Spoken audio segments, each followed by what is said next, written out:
Great to be here. I want to riff on something Elena just said. She said solving the Turing problem, Turing test, is all very well, but it won't solve the world. So I think my take on that is research is all very well, but it won't necessarily change the world. And we're here now to talk about innovation, how to bring basically research out of the lab. I've got a fantastic panel with me, and I'm going to read their bios before we get going on this panel. So first of all, not in order of appearance, in order of my notes, we've got Marit in pink here. Marit is the CEO and founder of Sirona Health Solutions, a leader in life science analytics and consulting services. Sirona's mission is to improve health, and the vision is to make healthcare more 7P. What that means is person-centered, preventive, proactive, predictive, productive, population-based, and planet sustainable. We got Johan Ragnevad over at the end, and he's head of software strategy and change at Scania R&D. Has worked at the forefront of commercial and operational development of mobile data networks and digital services throughout his career at telecom operators, strategy consultancies, startups, and payment services providers. Now joined Scania to set a new strategy for global connectivity services, and now focusing on building joint software service development capabilities at Traton. We have Staffan, the CEO of Stockholm Business Region, over 20 years of experience in development of Stockholm, held various positions for the city, among others, twice deputy CEO of the city, also chair of the Stockholm Innovation and Growth, and she's the Science City. Then we've got Kira, over here. Kira Unger Söderlind is the CEO and co-founder of Pocketlaw, an AI-first legal technology company with over 500 customers across Europe and the US. Before starting Pocketlaw, Kira was an M&A lawyer and leading Nordic business law firm Mannheimer Swartling. Kira has a Master of Laws from Stockholm University. And then, last but not least, we've got James Gross, professor for wireless networking at KTH since 2012. Researching interest revolves around 6G, edge computing, and AI, and been previously at Aachen and TU Berlin, UC San Diego, also background as an entrepreneur. Right, what a fantastic panel. Really great. Yes, let's give them a hand. So we've got sort of 1/3 corporate, 1/3 startup-y, and maybe 1/3 support, innovation support here. I was sitting through this morning, and I noticed lots of people saying Stockholm is so great, we're second only to Silicon Valley, and then others are saying we're just provincial, we're lagging far behind, especially when it comes to AI. I'm at KTH Innovation. It's really the ground zero of a lot of innovation, and since maybe I've been there for 5 years, the last 2 years been really, really intense. From my perspective, it seems like a pressure cooker of innovation. So we've been talking about situational awareness here today. So my question to you is, what do you see? What the hell is going on in Stockholm when it comes to AI and innovation? Do you want to start over here? Yeah, sure. No, I had the privilege to be invited by Eva to visit Silicon Valley with the royal delegation earlier this year, and we visited Nvidia, Meta, Google, Sutter Hill, and OpenAI, and it can be very daunting when you're over there. You feel like, yeah, we're actually like they're so far ahead, and like how will we ever in this far remote country be able to compete with these giants and how far along they are in these areas. But I think, so when there, it did feel a bit overwhelming, and I did feel like we are behind. But then we can't control how far along they are, but we can control how we approach things from Sweden. And whilst, yes, the US have lots of resources and they've come a very long way, I think we have some extraordinary and unique resources and opportunities that we can leverage. We have the socioeconomic conditions that supports people driving innovative and risky projects. We have a very tight-knit community with both universities and startups and corporates being able to kind of explore synergies in a way really early on. And then I think we have the precedence of incredibly successful companies, like everything from Skype to Spotify, Klarna, H&M. Like we have this huge precedence and also people from these companies with experience that we could leverage. So this you're saying now is reminding me of Staffan. We had a conversation about the climate, basically, and you're looking at Stockholm as this big wheel that is spinning in a positive direction, and with, in some sense, what's your take? And I thank you, and I agree with you, Kira, that we have something that is the secret sauce of Stockholm in our egalitarian culture, really, that we usually benefit from. For us, it comes down to talent, and then maybe capital in some aspects. And I think our possibilities to make Stockholm an even more attractive hotspot for international talent has to come from our strengths. What are we good at? The innovation climate, very egalitarian society, but also egalitarian structures within the company. We see that is something that is interesting for international talents, male and female, and we'd like to underline that. There's not all places in the world where you as a woman can do a career in tech as you can in Stockholm. That is a true strength that we have. We are looked upon in the world as one of the front runners when it comes to the sustainable transitions. That is something that we are strong in, and we are perceived as maybe even stronger than we are. That, of course, we can benefit from.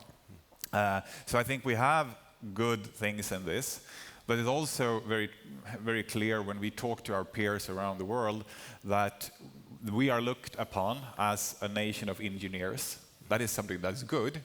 But we are looked upon as a nation of engineers, not maybe as sellers. So we may construct the solutions, but we might not talk that much about them. I think we need a little bit of a mind shift in that. We have to be bolder, prouder of what we are and what we do. So your fellow panelists are nodding. This applies to the question addressed today also. Yeah.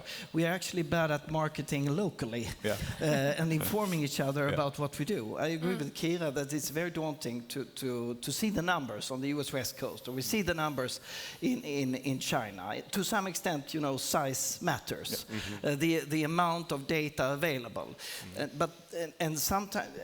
This situation has worsened, I would say, with all the talk about generative AI. We risk not seeing the forest for all the trees.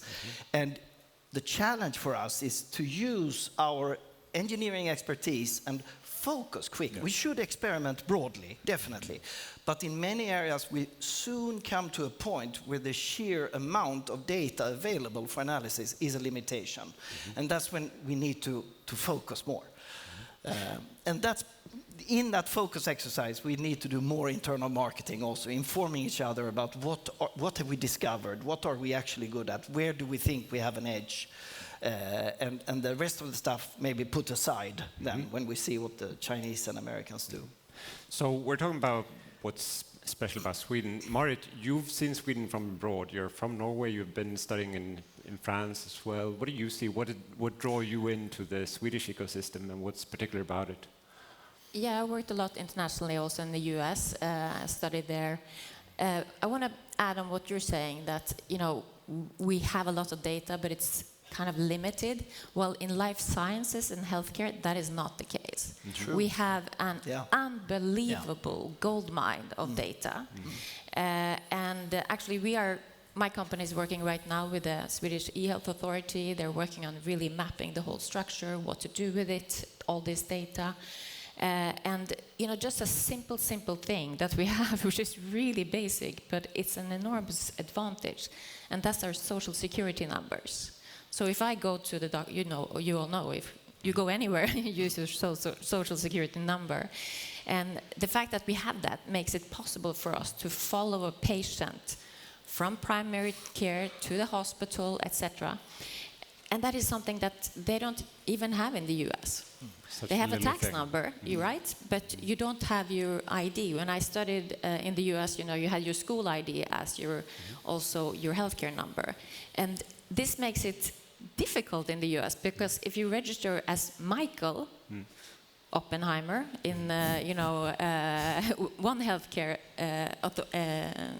in one place, and then Mike at another place, you can't join the data, and so this is a fantastic opportunity, and also our healthcare is the best in the world. Let's not forget that.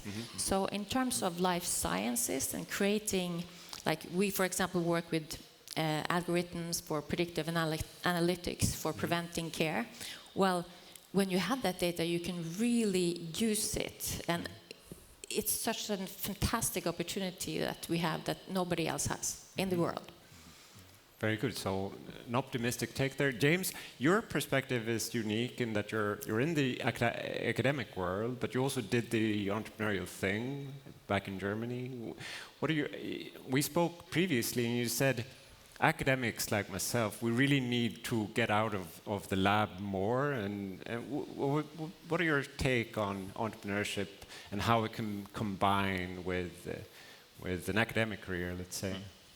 So I think Sweden and Stockholm is a very unique place, because as it has also been said, it has a lot of, let's say, very strong global companies that are mostly, or to a large extent, coming out of this engineering tradition in Sweden, which is very strong. I am an engineering professor in Stockholm. This is a very interesting setup. On the other hand, you also have a very, let's say, specific startup culture in the broader Stockholm area. So there are a lot of startups, there's a lot of also venture capital that is around, a lot of also open-minded business angels, VC funds, and so on and so forth. You said it comes down to talent and capital. I agree to that. But I would like to add that when it comes to talent, in German, I'm basically a German. We say the fish stinks from the head. Yeah. And in that sense, I really believe, from a culture perspective, although I very much value what happens at KTH Innovation, and KTH Innovation as an agency within KTH that tries to foster startups is doing, on a European scale at least, an amazing job. But when it comes to my colleagues, and there are a couple of colleagues here, they're going to rip me apart afterwards. I think we're doing a miserable job. So that is, from a KTH perspective, I think something that's very important when it comes to talent. Because the people that we have, the PhD students, the master students, they are eager.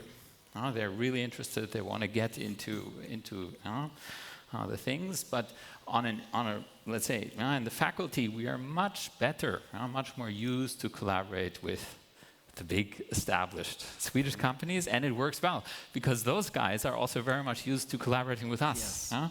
So this is a very successful way how innovation has been fostered in Sweden over the last 30, 40, 50 years. I would guess I'm only here for 10, but I think this is a real problem. Yeah, miserable job. So save the fist fight for a lunch break, right? But that's yeah.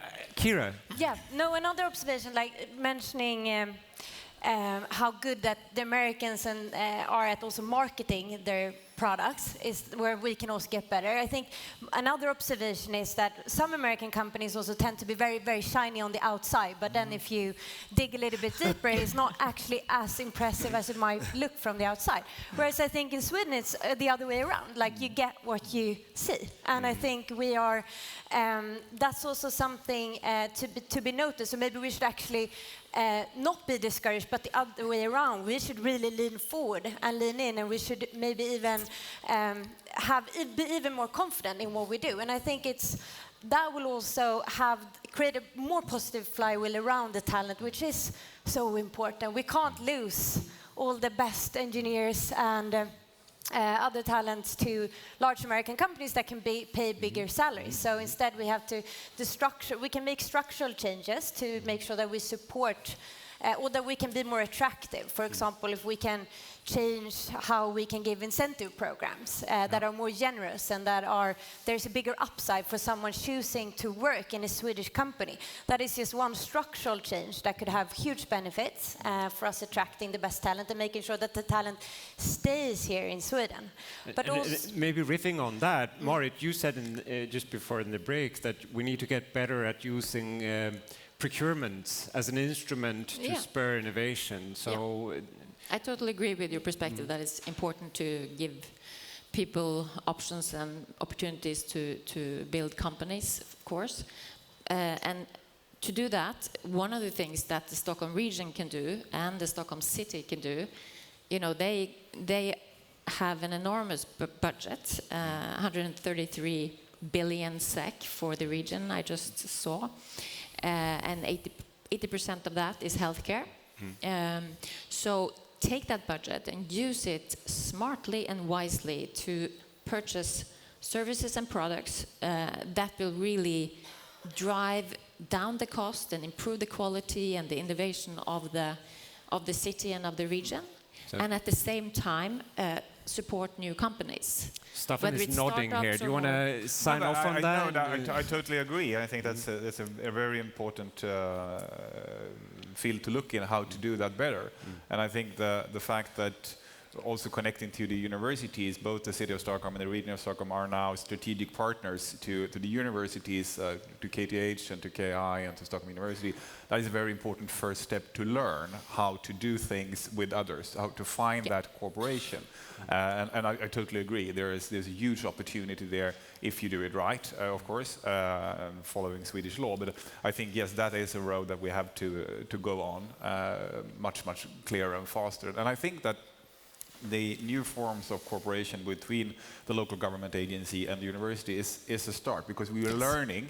But then, of course, you get into the problem that you were talking about. It's easy when you're big to talk to someone that's big, between KTH and Scania. Well, you can make that work. But how do you make that work with smaller companies, with the startup community? I think we have a common challenge to solve that from the big organizations. So is that a cultural problem primarily? Johan, you're one of these, you got 2,600 engineers working for you, right? And so why is it so hard to interact with startups in your mind? Why it's so hard to interact? Well, why do you stick with playing it safe with the big guys? On the one hand, it's the classic problem of the bigger you are, the more you have to lose. Okay, that means that you have another risk appetite level than someone that is a challenger. It's easy to compare, the Tesla journey with the Volkswagen journey, and it's very, very evident. And so that's one aspect. The other is that I would say, if I talk from a very selfish perspective, we are really bad at marketing all the cool stuff that we do. I mean, we do really, really cool stuff, but we are limited in experimentation capabilities by both the brand reputation and, I would say, coming from a very heavily regulated, legally speaking, a regulated, or not regulated, everything is certified. A truck, a bus is ultimately something that can kill you, which is not the case for many other applications. And this prevents us from being open. This prevents us from experimenting too wildly. And that's why I would actually welcome, also in relation to the city, to have, it's been mentioned here, the idea of a sandbox or a more... there's a good video illustrating a self-driving vehicle in an enclosed area in Stockholm. We have a fantastic test track that could be used for that. But legally speaking, we actually would like to have some, support or exceptions to the rules to really be able to experiment freely. So this needs to be balanced, what we can do and what we are capable of doing. Yes, legally. very good. So everyone's looking at me now. I was saying, let's make this a Mediterranean family dinner. So it's, we're getting there. Marit, do you want to go next? No, I think that's a very good point, that you have more to lose, but at the same time you have so much opportunity to really create something spectacular, and also by getting some new influences. But building on the safety aspects, in healthcare, of course, safety is also always a number one concern, and also evidence. So you need to create fact evidence, and that's why you need this whole partnership with academia, with startups, with the innovative ideas, with the city or the region that will really be careful step by step. The whole loop with entrepreneurs like Kira, like myself, who are willing to test new things. If you get that whole circle going, everybody's strengths, of course, will be lifted up, and we will learn from each other. I'll be like, of course, when we cooperate with the pharma companies, I'm like, oh my God, this is taking so much time. This whole compliance process is just taking forever. But of course, you know, it's good that we do that. So I think we all learn from each other to really advance things in the right way by feeding off and collaborating. So it's a balance. Of course, the knowledge about the legal restrictions are very, very important, also in the early innovation phase, so that you don't go down the wrong path totally and believe that you can do things that you maybe can do in China or in the US, but you actually cannot do in a European context. Exactly. So that awareness but then again, Johan, can help you focus. You had this funny anecdote where you said some Brazilian colleagues of yours built this autonomous vehicle with a fraction of the budget you had. So, and it worked, right? It works. It works excellently. It's a fraction of the cost. It does its task. It's generating revenue to the mining owner and to us.